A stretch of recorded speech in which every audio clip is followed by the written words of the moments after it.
Hello everyone! In this really short video today I'm going to show you 5 iPad tricks and tips to elevate your note-taking just in time for the release of the new iPad Pro.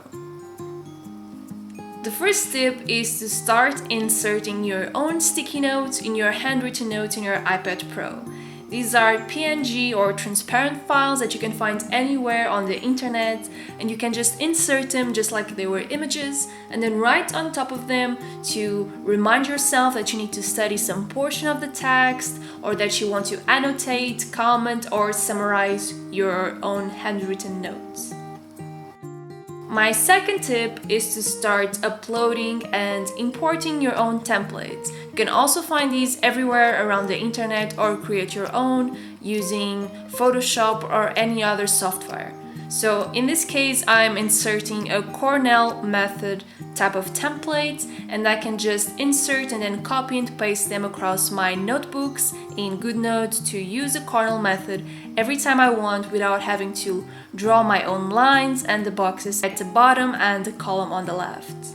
I also want to show you how easy it is to resize your titles. Sometimes we are not comfortable in writing in different sizes, so if you want to resize your handwriting, you can easily do it, for instance in GoodNotes, just by using the lasso tool and selecting the title you want to resize and then moving it around on the page.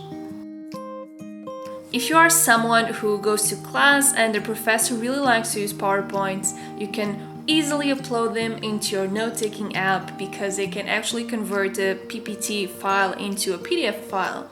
And then you have all of the PowerPoints in front of you and you can annotate them just like they were regular handwritten notes, insert sticky notes, and then draw on the graphs and the tables that the PowerPoint provides, and so on. It's a really fun way to annotate the PDFs or PowerPoints while you are taking a class or a lecture. This is a very easy tip to get really nicely annotated and highlighted text.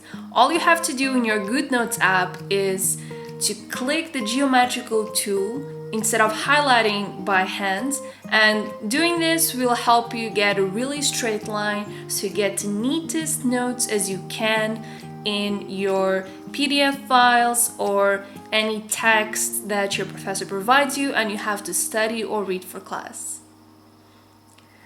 I know this video was really short, but I wanted to keep it short and concise, and next week I'll be uploading a full-on study with me for an entire week, so I'm currently working on that.